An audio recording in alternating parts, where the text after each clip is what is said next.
The number of people without homes has risen 5.5% between 2016 and 2020. Many of those who are on the streets are youth within the LGBTQ community. According to the organization True Colors United, 40% of youth experiencing homelessness are LGBTQ. That's despite making up only about 7% of the country's youth population. Another separate study found young people who are LGBTQ are 120% more likely to experience homelessness. For more on this, let's bring in Heather Wilkie. She's the executive director of the Zebra Coalition, a nonprofit organization that offers support to LGBTQ youth in Florida. Heather, thanks for being here. Can you tell us a little bit more about the Zebra Coalition, the work that the organization does to help LGBTQ youth who are experiencing homelessness? Hi there. Yes, thank you. So Zebra Coalition is an organization that's located in Central Florida. We provide services to support and inspire LGBTQ plus youth ages 13 to 24. One of our primary programs is our housing program, where we're able to house about 45 youth at any point in time through our different housing programs. And what are some of the factors, if you could explain to our audience, that contribute to this disproportionate level of homelessness within the community? Sure. There are a lot of factors that can lead to homelessness for LGBTQ plus youth. The number one reason being family rejection. Many of our kids who come to us have been rejected by their families and kicked out of their homes. Sometimes they also run away just due to the fact that they aren't supported at home.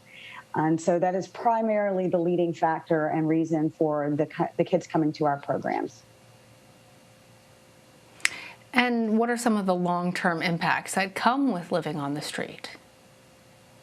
Oh, so many long-term impacts. You know, what happens when someone becomes homeless is that they are in survival mode. And so they may engage in unhealthy behaviors as a result.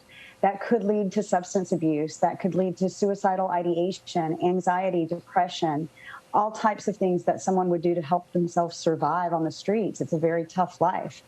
And so we see that happening to our young people all the time. Organizations like Zebra Coalition exist in order to prevent that from happening long term. We really like to work with kids at a younger age to make sure that they receive the mental health support that they need in order to become more successful, healthy adults. And we've been reporting earlier this month, Florida Governor Ron DeSantis vetoed $1.5 billion in spending that included funds for LGBTQ organizations. Your organization was impacted and will lose out on money that would have gone towards building affordable housing. Tell us more about that project and where it stands now. Or one of the biggest problems and barriers for a young person getting housing is the fact that we don't have a lot of affordable housing options here in Central Florida and across the country. And so what we would like to do is we have a great partnership with a local hotel here. It's actually owned by a church in Central Florida. And it's been sitting vacant since 2004. So we would like to renovate that property. We would have a long-term lease agreement with this particular organization.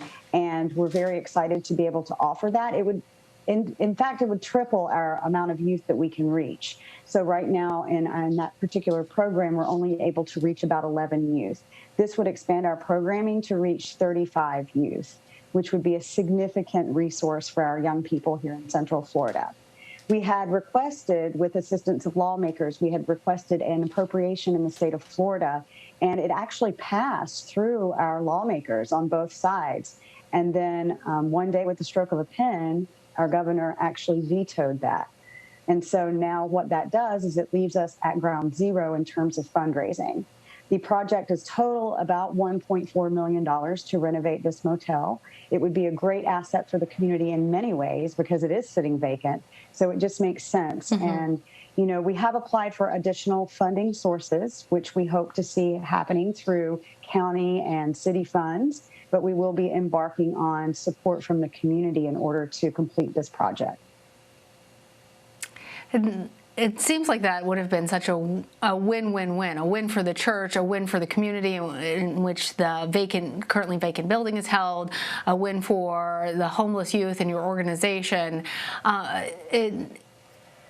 it makes me wonder, not just at the specificity of what's happening there in Florida, but when people are hearing this and want to do more, what are some steps that our viewers can take, that lawmakers can take, to try and decrease this housing instability for LGBTQ youth and to make sure that people have access to safe homes? And, you know, actually, this housing issue for LGBTQ young people is a national issue. So while I'm talking about Central Florida, we know that nearly every city across this country has these same similar issues with LGBTQ plus youth experiencing homelessness at a much higher rate.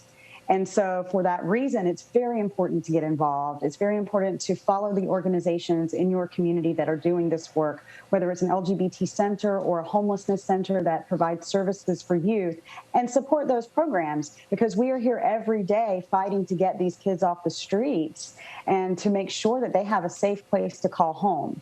So it's very important to follow that, to make sure that people are aware that this is a significant issue. We want our future generations to be healthy and happy and successful adults. And so it's very important to everybody. This is an issue that impacts everybody in this country. And so we really encourage you to help us support the issue by following your programs that are local to you. You can actually check us out as well online at zebrayouth.org to help support our mission and to help support this project in particular. All right. Heather Wilkie, thank you for joining. Thank you very much.